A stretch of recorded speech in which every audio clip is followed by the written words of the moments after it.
Good evening. Welcome to the West Shore Photography Club regular Monday evening session. This is Monday, April the 8th, 2024.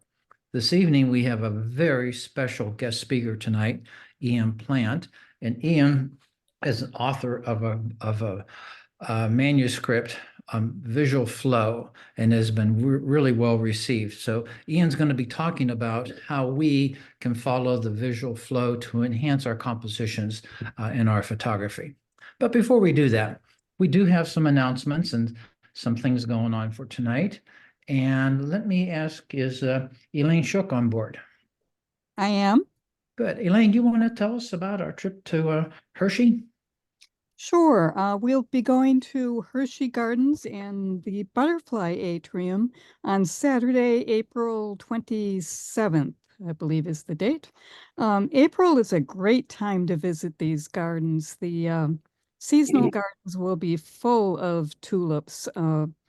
They have one of the largest tulip gardens of any of the botanical gardens around. In fact, they boast 27,000 tulips in the seasonal garden in mid-April to May-April. So it should be a great time to photograph them. There are a number of other themed gardens as well, about 10 of them, I believe. But one of the big features there is the Butterfly Atrium. It's also a great time of year to visit them because they tend to release a lot of the newly emerged butterflies in spring and early in the morning. So we'll have an opportunity to photograph some really fresh butterflies if we go early. I'm looking forward to it. I think you'll enjoy it. I hope we have a good turnout. Great. Thanks, Elaine. Appreciate that. Kurt Wilkie was not able to be with us this evening, but Kurt and Mark Abano are leading a series of 3 events as it relates to the egrets down at Kiwanis Lake. The first one is on Wednesday, April the 17th at 7 o'clock, a Zoom session for about a half an hour or so. And we're calling this Lessons Learned and tips from the field about our experiences of photographing the egrets. And it'll be about shutter speed, f-stops, and stuff like that. It's sort of a reminder. But then we have a trip on Saturday, April the 20th. And these dates, by the way, you're going to see tomorrow in the email that comes out. We're going to be doing birds in flight, because right now that the egrets at Kiwanis Lake, which is a beautiful lake, are building the nest, so we get them in flight. And then on May 18th, we're going to be photographing down there again. And this is where the mothers will be feeding the babies, the chicks. And that'll be a lot of fun to do that. So we have 3 events planned around the egrets down at Kiwanis Lake.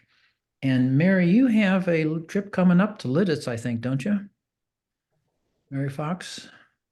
I'm here, Joe. I'm sorry, I didn't realize you were going to call on me. I'm Yeah, sorry. we do have a trip coming up to Litas. I don't remember the exact date right now, but it's always interesting. They have a lot of small stores and shops that are none of them are places you see too often, and everybody's very warm and welcoming, and it's very picturesque. I think if we usually get a good turnout there, and Yeah. hope that happens this time too. Yeah, that's a great place for street photography too. It's wonderful. And we have the last trip I'll just mention here, which we have a number of others, but the last one I'm going to mention is Anderson Mill coming up here on April the 13th on Saturday. And this is a huge mill, very old, and there's a ton of stuff to photograph there. You could go back there every year for 10 years and you still wouldn't be able to get through all of the things to photograph there. It's a great, great place. So. Okay, so those are some of the things coming up here in the next month or so. And but tonight we have Ian Plant with us, and Ian runs a website, and it's called PhotoMasters. And this is an educational program that he has for learning any aspects of photography that you might want.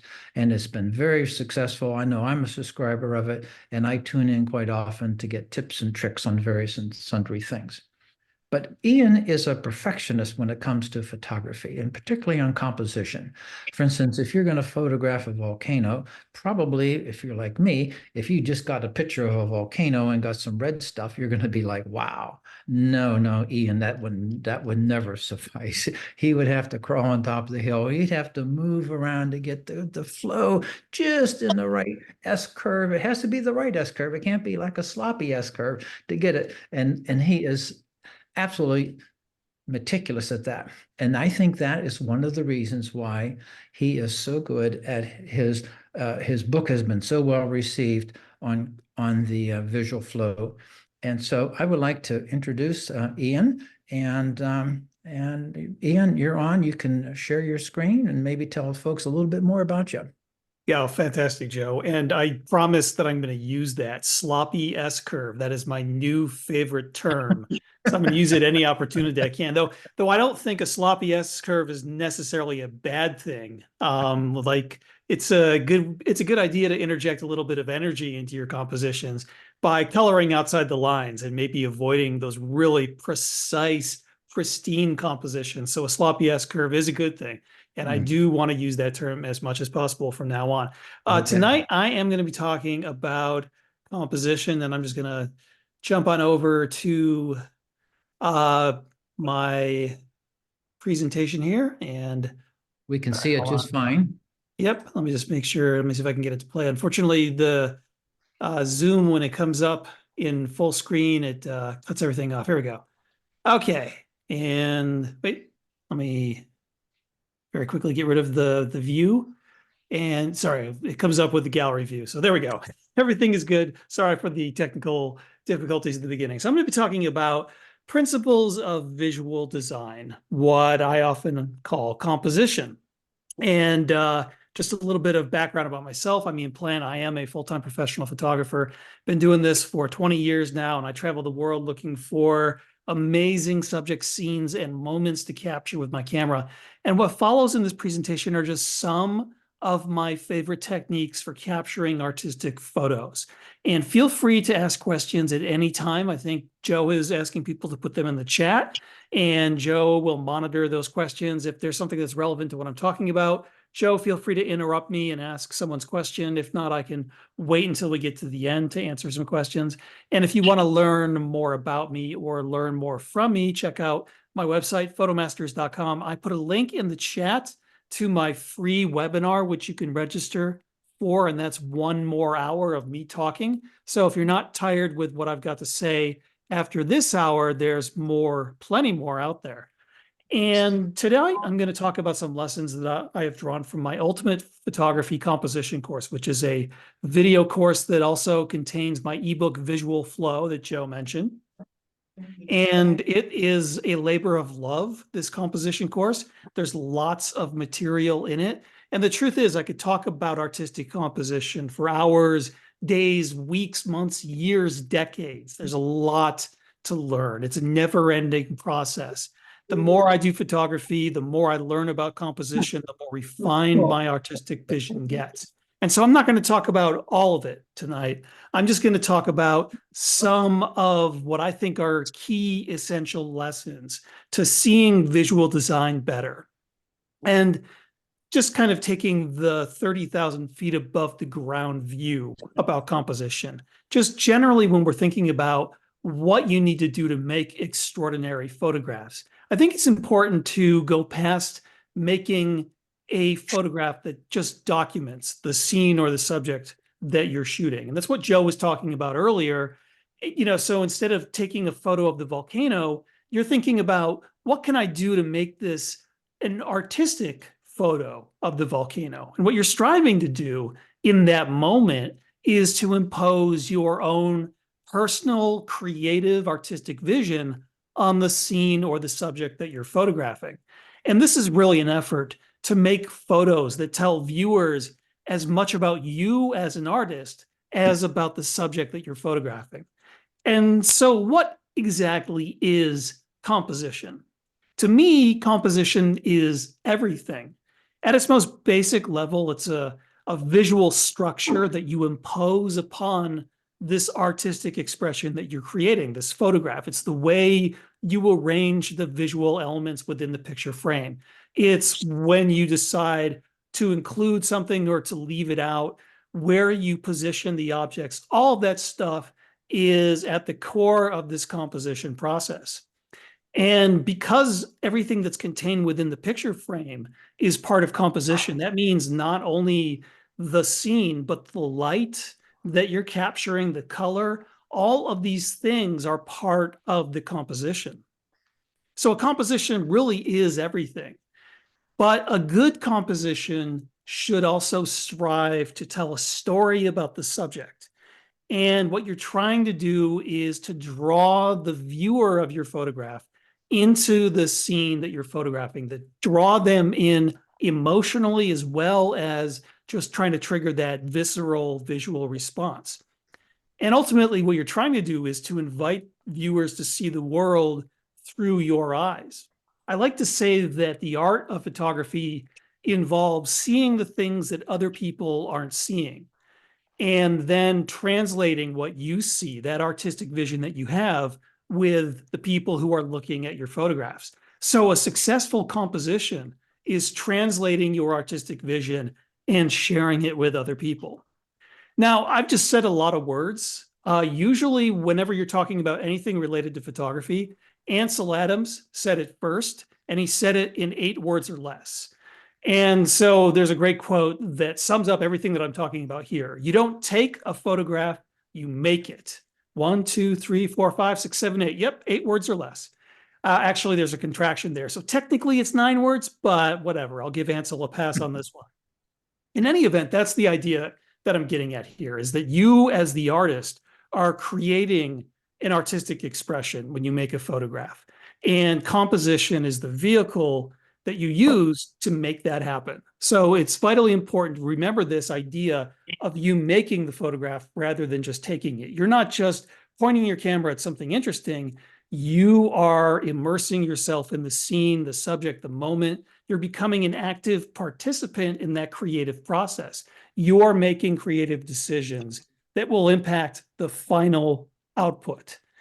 And so when you're making photographs, when you're thinking about composition, the first lesson, the most important core lesson about visual design is learning to see things in terms of artistic abstraction. And so what do I mean by that? Well, Minor White, another famous photographer, once said the following: one should not only photograph things for what they are, but for what else they are. And I remember the first time I read this and I thought, wow, whatever Minor White is smoking, I've got to get some of that, because this is just some really crazy mumbo jumbo here.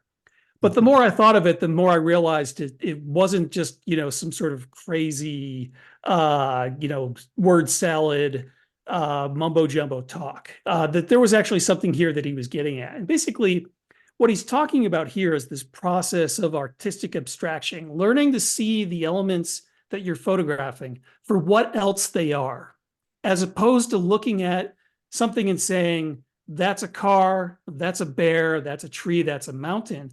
You start thinking about the abstract artistic qualities that these objects have. So, one abstract quality might be the shape of an object. Another abstract quality might be its brightness or darkness, its relative luminosity value. Another artistic abstract quality it might have is its color. And so learning how to see these artistic abstractions, learning to see objects for what else they are, is the single most important thing you can do to improve your visual design skills. And it's going to allow you to see creative possibilities that you would otherwise miss. So I think this photo is a good example. It was taken on the Oregon coast, and people go to the Oregon coast to photograph the amazing scenery, the big sea stacks that are rising out of the water. But when I was exploring this beach, I was instead attracted to the more abstract visual qualities. And so I saw this piece of seaweed that was stranded on the beach by the receding tide.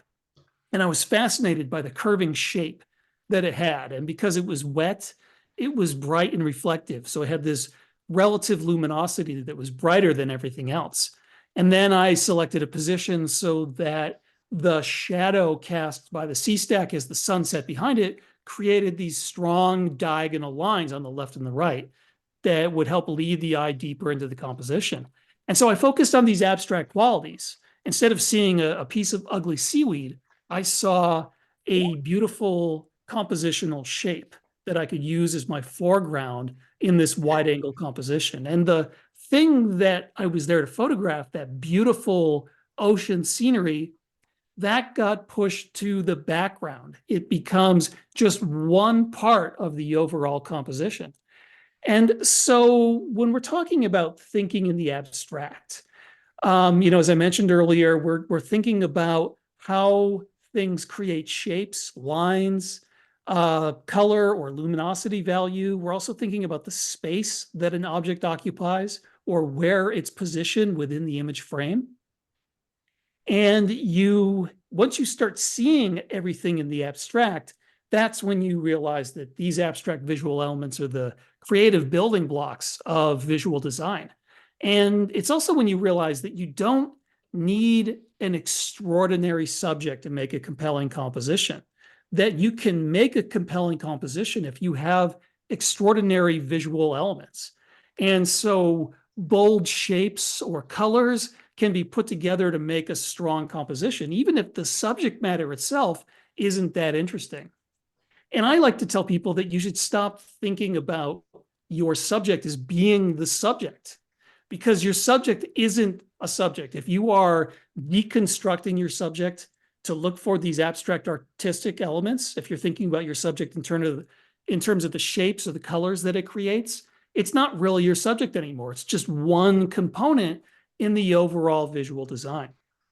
And when you're thinking in the abstract, a lot of people think of abstract art. And I actually think that looking at abstract art is a great way to understand this process of artistic abstraction better. Because that's what abstract art is. Abstract art takes the real world and makes it really fuzzy. It's like the artist is squinting to look at everything, and it makes everything fuzzy and blurry and indistinct. And it reduces everything in the real world into these very basic visual elements, just basic shapes or, a brush of color or something like that. And so looking at abstract art is a great way of learning more about composition. Practicing making abstract photographs is a great way to practice this process of artistic abstraction. But you don't need to make abstract photographs to use this process of artistic abstraction. I use it even when I'm making what I would consider photorealistic art. But here's just a few examples of some abstract photographs I made of a subject that I think most people would find pretty boring. So up and down the east coast of the United States, there are a lot of tidal salt marshes. And if you've ever been to a salt marsh, it's really not that interesting. If you're photographing wildlife, there's often some good birds there, but the marshes themselves are flat, they're featureless, they're not terribly exciting. But using my drone to capture an aerial perspective, the marshes are revealed to have all these beautiful abstract shapes and colors and patterns. And with the light on the marshes during the day, I was able to create these wonderful pieces of abstract art. And so these are not very, what I would call photorealistic. This is just a really great lesson in this process of artistic abstraction. And so thinking in the abstract allows me to take the marshes, all the shapes and the colors that are there, and select the right position and select the right moment to trigger the shutter when the light is just right to create these artistic photographs. And I use this process even when I'm dealing with much more photorealistic subjects. And I'll often use that to make abstract art. Here's an example of a infant orangutan in Indonesia clinging to its mother. And here I was fascinated just by the shape that was created by the orangutan's body. So the baby orangutan is making this S-curve shape that has become the basis of the composition. So this photograph is much more abstract than most of my other photorealistic work. And it's just an abstract study of shape and color. So shapes, I've talked about shapes. Shapes are the building blocks of composition. And it's actually pretty simple. I mean, when you're a little kid and you go to school, you're playing with blocks that have a certain shape. You know, there's that old game where you pick up a block and you try to put it in the hole that's got the same shape. So we all learn early on what these shapes are.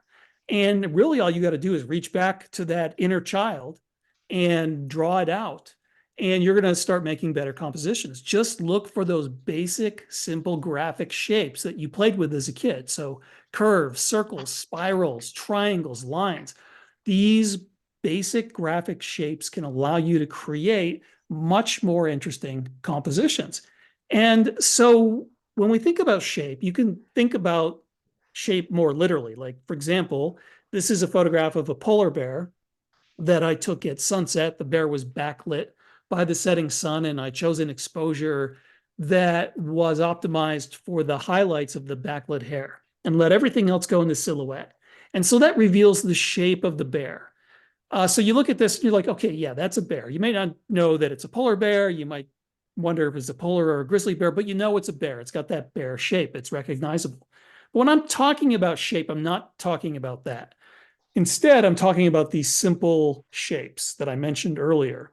So if we deconstruct the bear, then we can see that there's actually a lot of shapes that come together to make a bear. You've got the triangle of the head, and then you've got the lines created by the legs, and you've got the curve of the rump. And so all these shapes working together create the shape of a bear, but we're in the process of deconstructing that whole to see the bear for what else it is. So it's all these different shapes working together. So that's the kind of shapes that I'm really talking about here. And so it's important to note that you can control the shape of an object by choosing a different position. As you move around an object, as you move a little bit left, a little bit right, get higher or lower, you can often make its apparent shape change. And this is because we live in a three-dimensional world, but a photograph is two-dimensional. So as you move around, you take away that third dimension and you're left with just those two dimensions. So even though the shape might be recognizable to the human eye, when it's rendered in that two-dimensional photograph, it looks like the shape has changed. And so here's just a very basic example of this. This is a series of photographs of the exact same feature in the desert. This is a butte rising out of the desert in Utah. And from one angle, it looks a certain way. From a different angle, it looks like a box. From a third angle, it looks like it comes to a point. So just moving around this object makes the shape change. You're able to see different shapes emerge as you move around it. So it's a very simple explanation of this. But as you move around the objects in your scene, as you change your position, you will be able to subtly manipulate their shape or manipulate in very strong and bold ways. And that can allow you to make more compelling compositions. And so I'm always looking for these simple shapes when I'm making photographs. This is a drone photo I took in Indonesia in the Komodo Islands. And I was attracted to this scene because of the circle shape of the reef around the island and then the triangle shape formed by the island itself. So these two shapes are working together to create this simple but effective composition. And here's just another example, once again, looking for those basic shapes. And so I was using a drone to photograph this iceberg in Greenland. And we've got some background noise. So if anyone is not muted, please mute yourself. Thank you. And so I photographed this iceberg in Greenland using a drone, which I launched from a motorboat. And as I flew around the iceberg, the shape changed. And I chose this shape because I thought it would be the most dynamic and compelling for the composition. So you can see here, the basic shape that emerges is you can see a line starting from the lower middle going to the left side of the iceberg. And then there's another line going to the right. And then those lines come back and they reconverge at that arch in the background. So this creates kind of a diamond shape, or you can think of it as two triangles stuck together. So you can see the basic shape that emerges there. And this is an interesting shape. I like the diamond shape for compositions because the diagonal lines at the bottom of the diamond will push the eye to the left and the right. They'll split the viewer's attention. They'll diverge the viewer's attention. But then the other two lines that reconverge in the background, bring the viewer's attention back into the middle of the composition. So it gets the eye moving a lot. You have to think about how the shapes are going to get the viewer's eye moving in the composition, where they are going to lead or direct the viewer. And so I'm always thinking about how these shapes work together. I want to get the viewer's eye moving, but I want to keep their attention focused within the composition. And here's another photo that I took in the Gobi Desert of Mongolia. And you can see here, once again, the bold use of shape. I was there in the winter, and this is a frozen river. And I was flying my drone over the river, waiting for the moment when the sun rose high enough above the clouds so that there would be some backlighting on the ice. And I chose the stretch of the river that had the most sinuous series of S-curves. So I use that really bold shape. I love S-curves or zigzags because they just get the eye moving back and forth. They lead the viewer deeper into the composition, but they push the viewer's attention left, then right, then left, then right. And that just lets the composition be much more energetic. And so there is the S-curve of the river, but there's also some other strong shapes here. And those would be the diagonal lines that are created by the top and the bottom of the cloud, and also the line of sand dunes coming in from the right. And those strong lines push the viewer's eye to that sun star, which creates this point of interest in the background. So you've got the shapes working together. You've got the S-curve of the river bringing the viewer to where the sun star is, and then you've got those strong diagonal lines doing the same thing. So all of those shapes are working together to converge the viewer on that one point of interest in the background. And I use shape no matter what I'm photographing, whether it's landscape, wildlife, people, anything. I'm always thinking about the shapes and how they can work together. And so for this photo of a Thomas's leaf monkey in Indonesia, I was lucky because I was sitting down taking a break. I was trekking looking for orangutans, and this monkey just came down out of the tree and sat down right next to me. So I was able to take out a wide angle lens. I actually took out a fisheye lens that I had with me. And I chose the fisheye because a fisheye makes everything look extra curvy. It's kind of a funhouse mirror effect. And I really liked the strong curve created by the vine that the monkey was sitting on. So I knew if I used that fisheye lens, I could make the tree trunks in the background curve as well. And that curving trunk creates another shape that mirrors the curve of the vine. And that brings the viewer back to the beginning. So that first strong shape of the vine takes the viewer from foreground to background, from lower right to the upper left. And then the repeating mirroring curve that comes in from the top brings the eye back down to the beginning. Now, there are other shapes in this composition that you can see. There is the shape of the big tree in the middle, creating this triangle shape. The monkey's tail creates a leading line. The monkey's arms create lines. Even the monkey's line of sight, the direction that the monkey is looking, creates an implied diagonal line going from the center of the composition out to the lower right. And so all of these shapes are working together.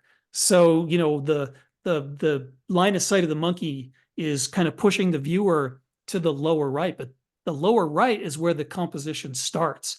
So you've got, basically you engage the viewer's interest over time when you have this way of pushing the viewer back to the beginning. And so the viewer wants to start in the lower right and kind of sweep around. And then you've got lines that are pushing the viewer into the composition. And then you've got shapes that are pushing the viewer back out, creating this visual tug of war that gets the viewer circling around and around and around, and they can't take their eyes away. And that's the effect you're trying to go for, is to create that long-term visual interest for the viewer. And this is a photograph I took of an ice cave along the south shore of Lake Superior. There's a lot of sandstone caves and cliffs there, and in the winter they freeze over. All the water seeping through the sandstone just coats these caves with ice, and it's really beautiful. And so I got into the back of this cave and I saw these ice shards stacked up at the back. And I chose a position so that it revealed the curve of this stack of ice shards. And so that curve is the foreground element that leads the viewer's eye in. And then, of course, you've got all these striations in the frozen sandstone that are also creating leading lines that are directing the viewer to that point in the background. So all these shapes are working together to create this dynamic visual effect. And that foreground, by getting close with a wide angle lens, I make that foreground look a lot bigger.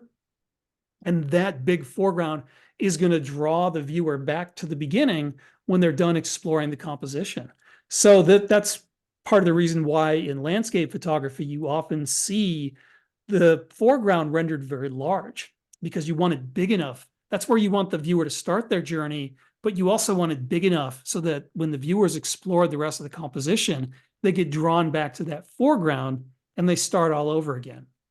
And so when I'm working with a foreground with my landscape photos, I'm looking for a shape that will complement or repeat or mirror the shapes that are elsewhere in the composition, in the background, and also in the sky. And this is a photo I took in Badlands National Park in South Dakota, one of my favorite places in the world to make landscape photos. And every summer I go there and I teach landscape masterclass workshops. I'm all full for this year, but I'll be listing 2025 soon. If anyone's interested in going to learn landscape photography in one of the most fun and beautiful places to photograph in the world. And what I love about this place is all of the color and texture you find in the soft clay stone there. But also during the summer, you get these incredible storms that pass over the Great Plains. And so Badlands National Park is like a bowling alley for storms. And you just get some of the most incredible sunset skies that I've ever seen. And so for this photo, I had this really bold curve of the white claystone stripe in my foreground. And it was the perfect complement to the shapes formed by the cloud and the rainbow in the sky. And so the rainbow in particular forms this mirror curving shape. And those two shapes are working together to get the eye moving throughout this composition. And so objects can form a shape. Multiple objects working together can also create a shape. So this is a photograph I took in the Canadian Rockies. This is the famous Abraham Lake, which has these methane bubbles that get trapped in the ice in the winter. And of course, each of these little bubbles creates a shape, but all the bubbles working together, also pointing to the mountain in the background, create this implied triangle shape. And the triangle is a powerful compositional shape because wherever you've got lines converging, that becomes a powerful part of the composition. And so I use these triangles, either real or implied, in my compositions all the time. There is another triangle in this composition that's formed by the shape of the clouds above. And that triangle is the mirror image of the foreground triangle. So the two triangles working together to direct the viewer's interest to that point of interest, that background and sunset sky, that mountain in the background with that sunset sky. So when you are assembling your composition, you're looking at all these shapes. I like to think of it as putting together a visual puzzle. You're trying to figure out how to get the puzzle pieces to come together the right way and to make your scene as bold and dynamic, as energetic as possible. So when you're making photos, especially when you're outside, like if you're doing a studio shoot, you can control where the puzzle pieces go. But when you're outside, things are moving. You might not have the ability to completely control where things are. And so you can really only control a few things when you're making photos. You can control your position relative to the objects in the scene, and then you can choose when to take the photo. So a lot of times I might set up a preferred composition, and then I just have to wait for the right cloud to drift by to create that last shape in the sky that completes the visual puzzle. But I'm always thinking about the way these shapes fit together. So I mentioned earlier about trying to find a way to make the shapes complement, to repeat each other, or to mirror each other. I also like to think of getting the shapes to nest within one another, to fit one shape within another. And this will lead us to our next topic, which is the idea of visual separation versus visual overlap.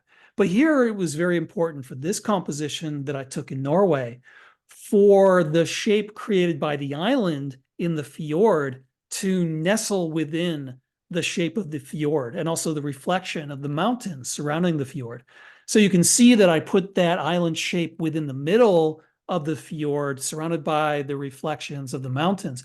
And it doesn't touch any of those reflections. So it's nested perfectly within that area. And that made the composition much simpler, much more graphic, and more compelling. And so here's another example. This is a drone photo I recently took in the Arizona desert when I photographed this one feature at sunrise. And I made sure to select a position where the sandstone feature was nested within the shadow that was cast by the sun rising behind the sandstone. And so putting the shape of the feature within its shadow, nesting those shapes. Think of your compositions as Russian nesting dolls, one shape nested within another, and so on and so on. So I'm often looking for that visual effect when I'm working with shapes. Okay, now we're going to talk about separation. And first, I'm going to get a drink of water. Joe, are there any questions that have come in? No, I don't think we do have any questions, Ian, at this point. All right, good. Stunned silence. I love it. Okay, so separation is really important when you're making photographs. And this is something that everyone's probably already internalized to some degree. This is a pretty basic lesson, but I'm going to put a twist on it. And so the problem is that we live in a three-dimensional world. We have three-dimensional visual perception, but a photograph is only two dimensions. We lose depth. And so objects that seem separate to our 3D vision will, if they overlap, visually merge in a two-dimensional photograph. This is most commonly referred to as the dreaded tree growing out of the head problem. This is something that we've all had to deal with, taking photos of someone outside, and you put them in front of a tree, and it looks like the tree is growing out of their head. You don't notice it because you see the world in 3 dimensions. You know that the tree is farther back. You don't view it as being something that's sticking out of the person's head, but you lose depth, and that's what it looks like. And so visual separation is a really important part of photography composition. And I alluded to that already when we were talking about nesting the shapes one within the other. That's a good way of creating shape repetition, but still maintaining that visual separation. But there's actually 3 different ways you can think about this. You can think about having visual separation, complete visual separation, to define the shapes. And so for this photograph of a white pelican flipping a fish that it has just caught so it can swallow it, having the fish completely separate from the pelican's beak was critical for this composition. So that visual separation was very important. But you could also think of this in terms of convergence. So sometimes visual separation is the way to go, but sometimes you want those shapes to be coming together, either touching or almost touching. So where you've got 2 or more shapes coming together, that place of convergence becomes a very powerful point in the composition. And I mentioned this earlier when I talked about wherever lines come together, that can be a powerful place in the composition. That's because those lines are converging at that point. And so convergence was a technique I used here for these 2 zebra coming down to drink out of this pool at the same time.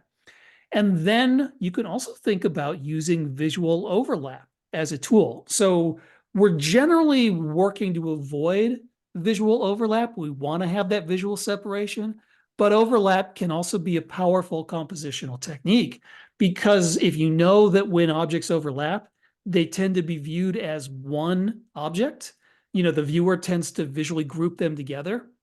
Those overlapped objects can actually make a compelling compositional shape. So the king penguins here in this photo taken in the Falklands they're all overlapping, and they tend to form this one shape, this kind of bold diagonal line. And so you can use overlap to your advantage. But for the most part, as photographers, we're going to be thinking about visual separation. That's going to be the most common thing. And the most common example of when you need to think about visual separation is when you're photographing trees in a forest. Because if you stand in the wrong place, all the tree trunks will bunch up together. But if you move around, you can eventually find a position where the tree trunks are more spread out and you get a pattern instead of just one visual clump. And I didn't really actually have a good photo of trees in a forest. The closest thing I have are these dead trees in Namibia, and there's a giant orange sand dune behind them. And so when I photographed this grouping of dead trees, I chose a position where I was able to maximize the visual separation. There's still some overlap. There's those 3 trees in the lower left that overlap, and you can see that those tend to bunch up and form one perceived shape. But overall, there's pretty good visual separation between all these trees, and that makes the composition more compelling. And so this is a photograph I took in Antarctica, and this is a Weddell seal. And it was very, very important for me to choose a position where the seal's head would not overlap with the rocks that were in the background. And so the seal was lying down in the snow and would look up every now and then. So when it looked up, I very quickly shifted my position so that its head was framed by that patch of snow coming down the rocks. Because if it hadn't been, if the head had come up in the rocks, there would have been a visual separation problem. The head would have overlapped with the rocks. The coloring and texture of the rocks is very similar to the seal, so the seal would not have been as visible. Its head kind of would have been camouflaged within the rocks. So having that visual separation was just a small thing, but it made a big difference in the final photograph. And that is true with composition. This is why Joe mentioned earlier that I'm very precise and meticulous about where I position myself, is because just these little things that you do, just avoiding that visual overlap, can be the difference between a great shot and a bad shot. So the little things matter a lot. And you can achieve visual separation by moving so that the objects don't overlap. Changes in the light can help create visual separation. So these sand dunes in Death Valley, photographed during a sandstorm. If you haven't seen it already, you should go to PhotoMasters and look for my sandstorm video adventure. Me and another photographer, Joseph Roybal, went into the Death Valley sand dunes during a sandstorm, and we took a video of our adventure. A lot of fun. And once you photograph sand dunes in a sandstorm, you will never go back to photographing sand dunes in anything else, because when the sand is blowing, it makes the dunes look like they're alive, they're seething, and it's really an incredible experience. You'll be pulling sand out of your body for days afterwards, but it's worth it. In any event, when I was in there in the dunes, strong angled light was creating these deep shadows. And so the alternating layers of shadow and light help define compositional shapes and create visual separation. Without that shadow and light, all of the sand dunes would just kind of blur together, and you wouldn't really see any distinct separate shapes emerging. And you can also achieve visual separation or enhance visual separation with color, especially if you're using what are known by artists as complementary colors, which are opposite colors. So here, the red lava of the volcano in Iceland is contrasting with the blue twilight glow on the landscape around it. And so when I made this aerial photograph using my drone, I was very, very careful to choose the right time of day so that I could maximize that contrast. So I've got the contrast of the shapes, the circle shape of the cone of the volcano surrounding the circle of the part of the volcano where the lava was dripping down after an eruption. So you got that shape nesting that I was talking about earlier, but then choosing to photograph this in the twilight when I knew that those twilight blues would be illuminating the landscape, and that would enhance the visual separation. That cold versus warm would just make those shapes and make the composition pop out a lot more strongly. And here's another example of color separation and also luminosity separation. I made this photograph of an orangutan in Sumatra, Indonesia, with her infant as she was swinging by where I was standing on the trail. And I used a wide angle lens, and I used a little bit of fill flash to just have just a little bit of light on the subject to make it stand out from that dark rainforest background. And the fill light also revealed the color, so that orange versus the green helps create that visual separation so that the subject isn't lost in the chaos of the forest background. And here's another example with color and luminosity separation.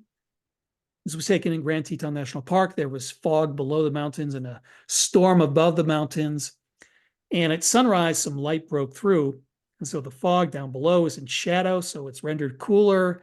And then the underside of the cloud is also that cool tone. And so you've got these layers of dark and dark and light, but also these different layers of blue and gold. And all of those visual separations create these compositional shapes. It creates this layered composition that brings the eye from bottom to top in the visual design. And so I've been talking about separation mostly, but to get back to what I mentioned earlier, visual overlap is a tool that you can use when appropriate. So when I was photographing these mountain gorillas in Uganda, I saw this silverback gorilla with his entire family stretched out behind him. And at first I wanted to move to get a position where all the gorillas were separated. I was thinking of that visual separation, but then I realized that the overlapping gorillas here actually created a really bold compositional shape. All of the gorillas working together create this curve or this fishhook shape that leads the viewer from the lower left or from the lower right into the upper left. And so I intentionally chose a position where all the gorillas overlapped so I could create that shape. So you can approach this thing that we call visual separation different ways. You can think about the separation of the objects, or you can think about what happens when those objects come together, when they converge or when they overlap. And these are all tools that you can use when making compositions. Next, I'm going to talk about visual progression, and that's leading the viewer's eye into the composition using a progression of visual elements. And I like to think of this as using stepping stones, creating these stepping stones to bring the viewer deeper into your composition. One part of the scene hands the viewer off to the next and allows them to continue on their journey. And one way to think about this in terms of like landscape photography might be foreground versus background, or even better when you've got foreground, middle ground, and background. And so I'm always looking for these ways of bringing the eye, of pulling the viewer into the scene. And this is a concept that I call visual flow.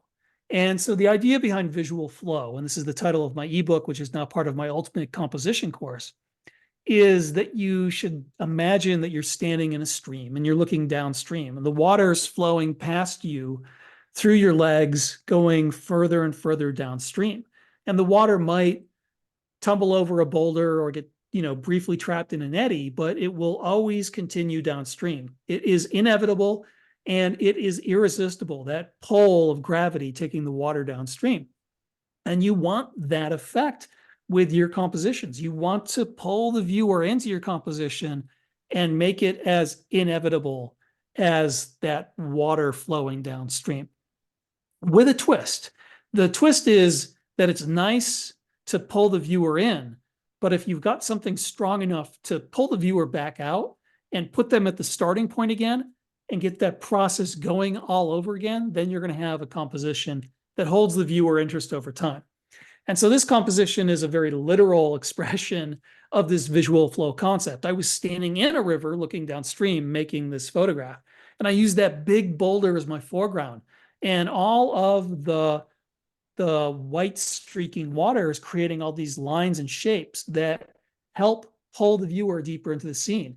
And you've also got the shapes of the trees and the riverbank. They're all creating these lines and curves that are bringing the viewer into this central point where everything converges in the background.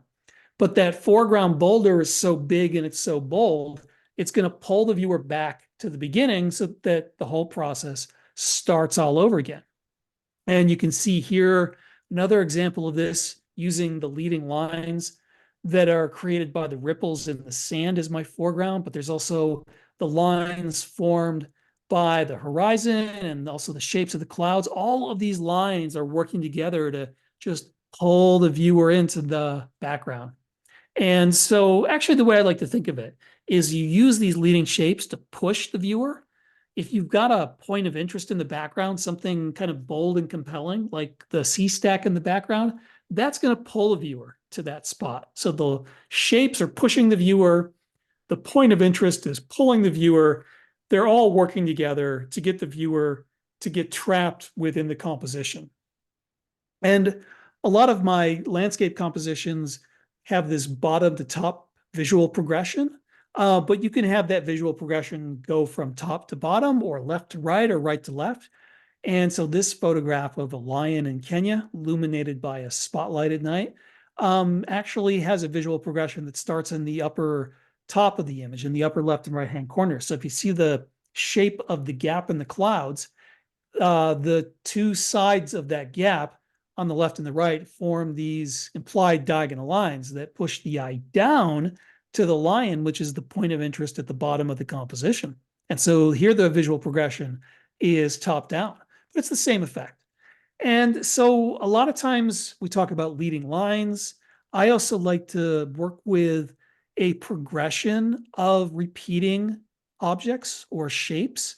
And that's, not as bold as using like a leading line, but it will get the eye moving deeper into the composition. So this composition here, you can see there are alternating layers of shadow and light here in the desert, and also in the storm clouds above the desert features. And so all of those layers just create this enticement for the viewer to go from the bottom to the top of the composition. Here I used really bold leading lines. This was a sandstorm down in Death Valley, and there was this really massive storm cloud above. And I was up on the road looking down at all this. So I stopped my car and jumped out, made sure there was no traffic coming either way, and ran out into the middle of the road and used the road as this really bold leading line. Actually, it's multiple leading lines. You've got the diagonal lines of the sides of the road coming in from the left and the right, converging in the middle of the composition, pointing the eye to the background. And these are some sandstone striations in a sea cave along the south shore of Lake Superior. I guess you would call it a lake cave.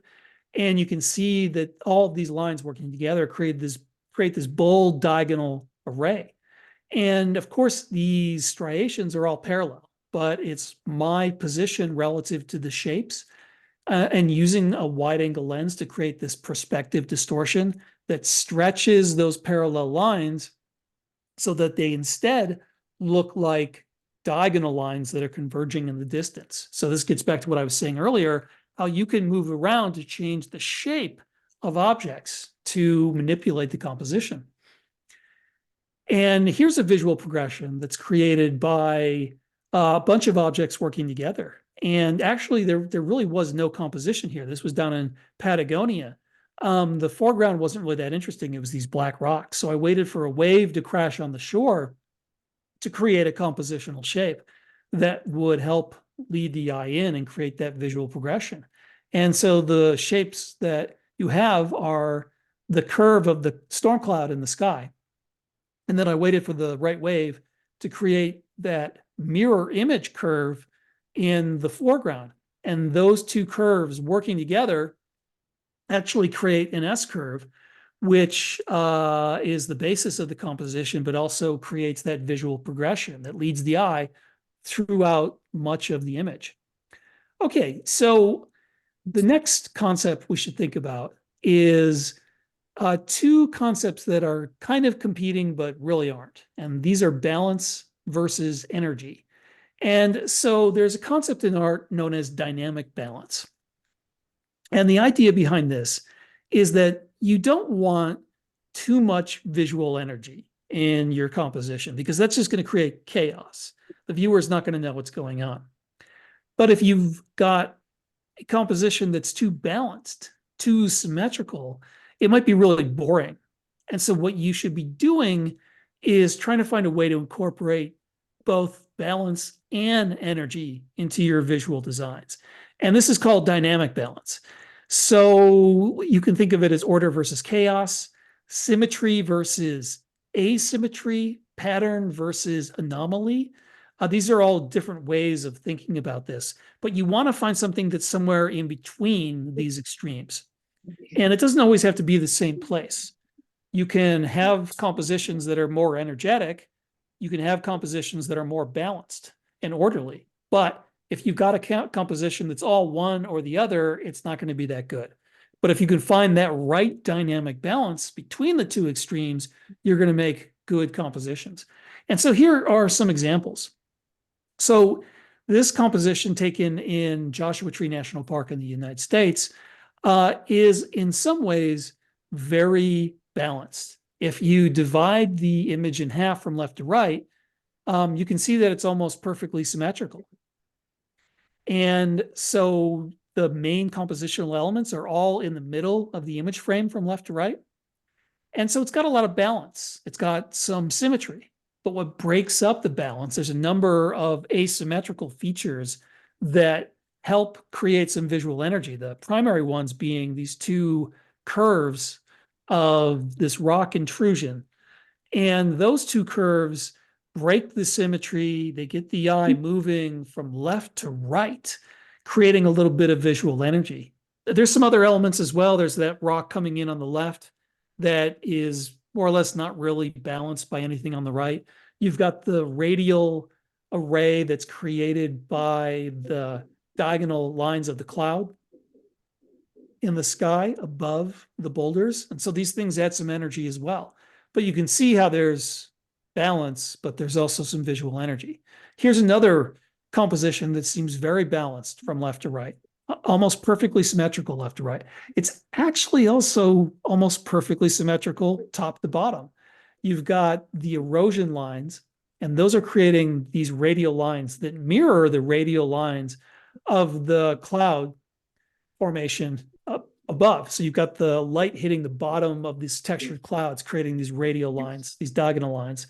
And so there's left to right symmetry, there's up and down symmetry, but there's also a lot of visual energy. All those diagonal lines moving in different directions really gets the eye moving around. So it's got balance and energy. It's got symmetry as well as asymmetry. And here's another composition where the central background feature is pretty much in the middle of the composition, but everything else is swirling around it. So all these different shapes are moving all around that central feature, creating this vortex, this visual vortex. And so you've got all of the lines formed by the shadows on the sandstone fins and the fins themselves. And those lines are they're really more like curves, and they're kind of bending left. They're pushing the eye to the left of the composition. And then you've got the clouds that are creating these lines and curves that are pointing the eye more towards the right.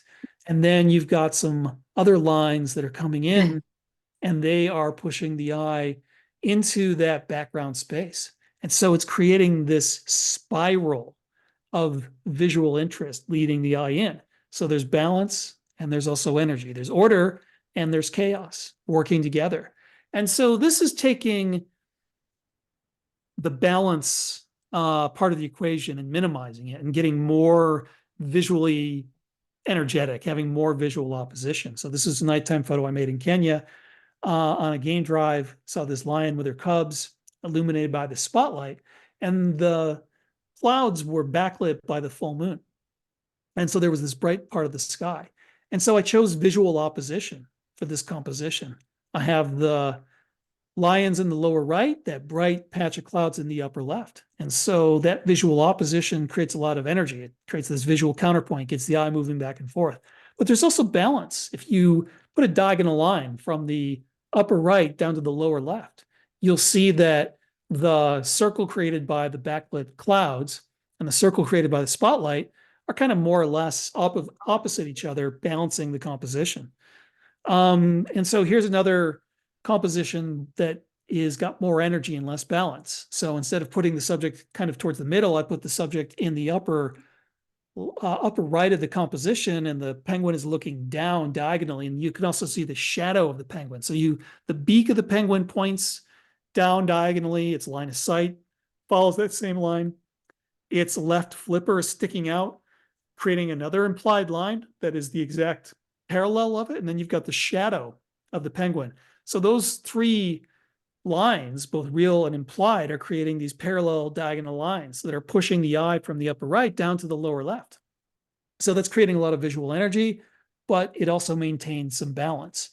And here's a composition where you've got, this is from Badlands National Park. This was a thunderstorm that came in at sunrise, and you've got the lines in the lower part of the composition pushing the eye right, and then the lines in the top of the composition formed by the clouds pushing the eye left. So these lines are pushing the eye in two different directions. And where those lines converge are two counterpoint points of interest that are visually opposite. So there's a lot of energy, but there's still some balance in the composition. And so here are just a few examples. This is polar bears fighting in a snowstorm. And for this composition, I went primarily for symmetry, the symmetry of the two bears fighting. This composition is more energetic. It relies less on symmetry, so there's more visual energy. So this one's a bit more static, more tranquil. It's got more of a ordered feel to it, but there's still some energy. This is much more energetic, but it's still nicely balanced. And so you can definitely go different ways. You can kind of pick that point between order and chaos that is different each and every time, as long as you're somewhere in the middle. And so this is a photograph of the volcano in Iceland. And I was very careful choosing my composition here because I wanted to get that perfect zigzag of the lava field. And you can see here that the zigzagging lava actually creates a lot of visual energy. And there's visual opposition as well between the sun in the upper left and the steam cloud in the lower right. And so that zigzag gets the eye moving in all sorts of different directions. But these two visual counterpoint elements actually create some balance, get the eye bouncing back and forth between these two visual elements. And here's another example from Namibia that has got a visual progression formed by the little patches of salt marsh, creating these repeating shapes, leading the eye from the bottom to the top of the composition. Actually, they really tend to come out of the lower left and push the eye to the upper right. And then I had all these sleeping flamingos. And so the sleeping flamingos create this pattern.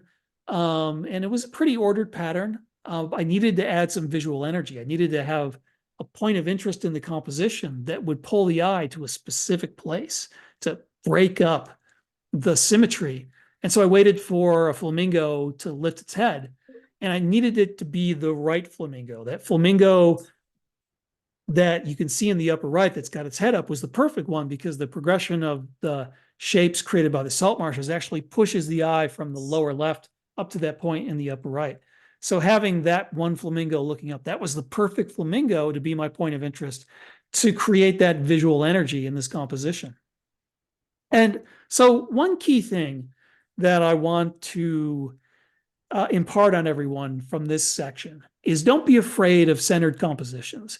I think a lot of people learn this thing called the rule of thirds, especially in camera clubs. And it's not really a rule. It's not even real. It's just something that Kodak made up in the 1930s or 40s. And for some reason it stuck around. But it's not even a real rule. Excuse me.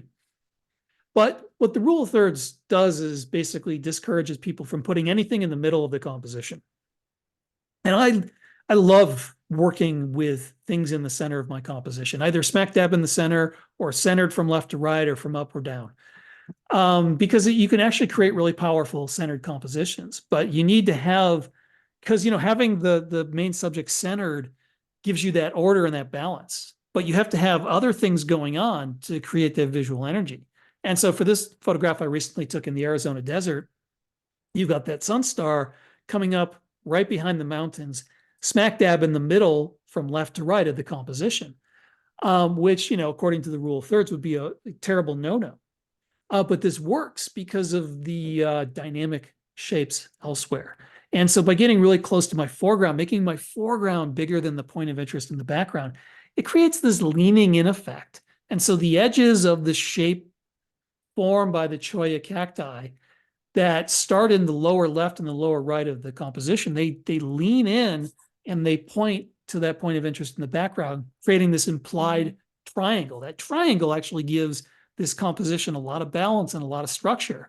But it also creates these bold diagonal lines that are leaning in and converging, and that creates a lot of visual energy.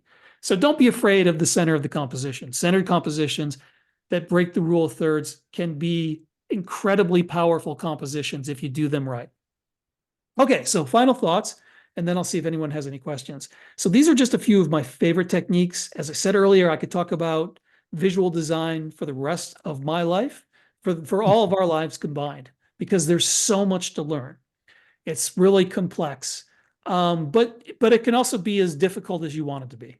And so just focus on a few techniques each and every time, and you'll do okay.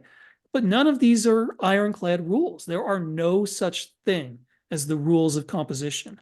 Rather, these are all tools that you can use as needed. So for example, when I was talking about visual separation, I wasn't saying that you have to make sure that you have visual separation. I was saying that visual separation is one way to approach making photographs, but you could also do convergence or overlap and do the opposite of visual separation. So there are no rules, there are only tools. And you just have to know which tool to take out your toolkit. And always be thinking about how you can make your artistic designs more bold, more compelling, and more personal. Because a snapshot, when you point your camera at something and just take a picture, that just shows the world what your camera sees. But when you take the time to create an artistic composition and you move around, you change your perspective, you line up the visual objects the way you want, you wait for that perfect moment, then you are creating a photograph. You're making a photograph, as Ansel Adams would have said. And that's when you are making a composition that shows the world what you see as an artist. And finally, I like to tell people, if you can see it, you can do it. Composition can be very complex, but if you're listening to me talk about it and I'm explaining what I use, the compositional tool that was important for a particular shot, and you say, oh yeah, I can see what he's talking about.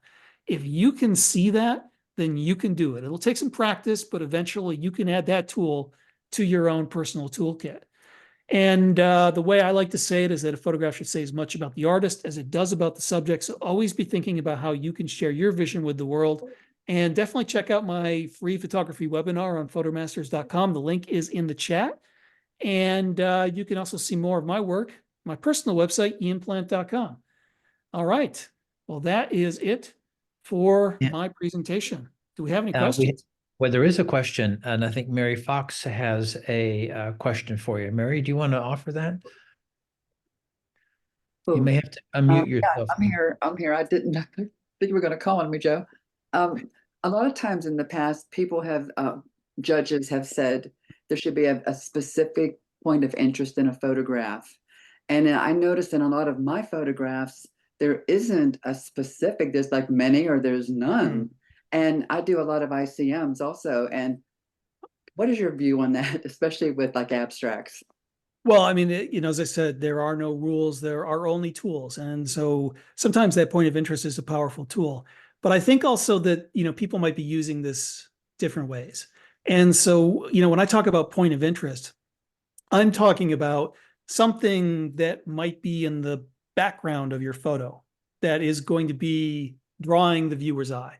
And the point of interest may be different from what you consider your main subject, or it could be your main subject.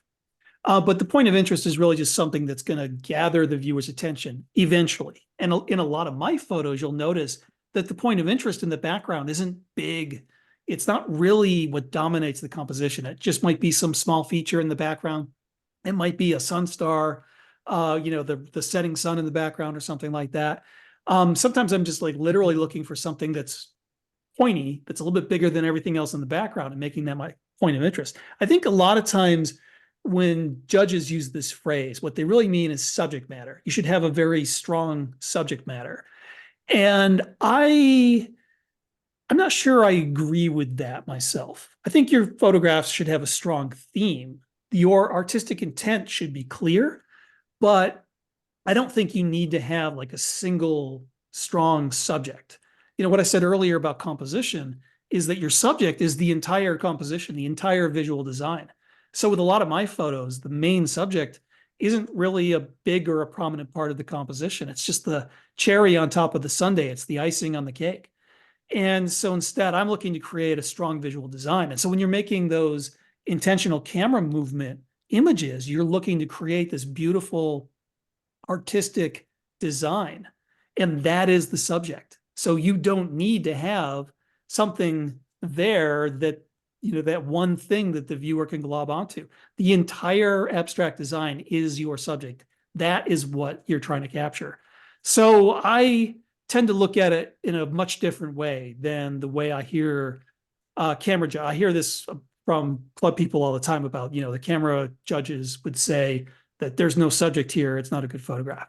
So I just look at it in a completely different way. And if you want, you can interpret what I'm saying as me saying that I think that they are wrong when they say that. So I thank you so much. There are times when I have had a photograph and like a cement wall or something, and I am like Yeah. struggling. Okay, where's the point of interest? And I'll find a little cross or something, and okay, that's the point of interest. And the ICMs, I'm like, everything's a point of interest to me. So thank you. yeah, so exactly. I mean, you can find that one focal Right. point that draws the viewer eventually. But with a lot of like pattern shots, for example, an ICM shot is really, you're trying to create an abstract pattern. That's what you're trying to capture. Yes. And so the idea of a pattern is that it's a shape that's repeated. So there isn't necessarily going to be one part of the pattern that is the primary focal point. It's the Exactly. pattern itself that is drawing the viewer's eye. So, having that point of interest isn't important for a shot like that. That is good to hear. Thank you so much. Ian, Camera club judges hate me because a lot of, with the camera club competitions, I think there's a lot of effort from the camera club to make sure that there are identifiable rules that, like a point system so that everyone kind of knows what the basic groundwork, the basic, yeah, you know what I mean? Sorry, I I'm do. getting I understand. losing my voice.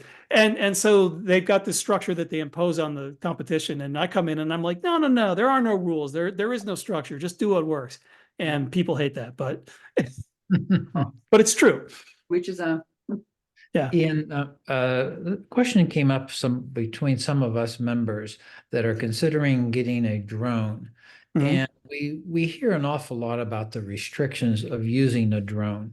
And we wonder if the value is there to haul on a drone to somewhere, and then all of a sudden we're restricted. What are your findings on that as you travel? There definitely are restrictions. Some places are, obviously you can't fly a drone in a national park, for example, but there are plenty of places in the United States that are not national park. As a matter of fact, most places are. And so I find places to fly all the time that are really incredible and are, present all sorts of opportunities. And when I travel, I always check before I go somewhere international to see if I can A, bring a drone into the country, B, what the restrictions are, see if I need to get any sort of registration done beforehand. And certainly things are getting more and more restrictive. But I mean, I've been doing drone photography for years now. I do drone photography all the time. I love it. As a matter of fact, I no longer refer to my regular camera as my camera. It's now my land camera. The drone is my primary camera. And sometimes I'll even plan trips specifically around the ability to use my drone.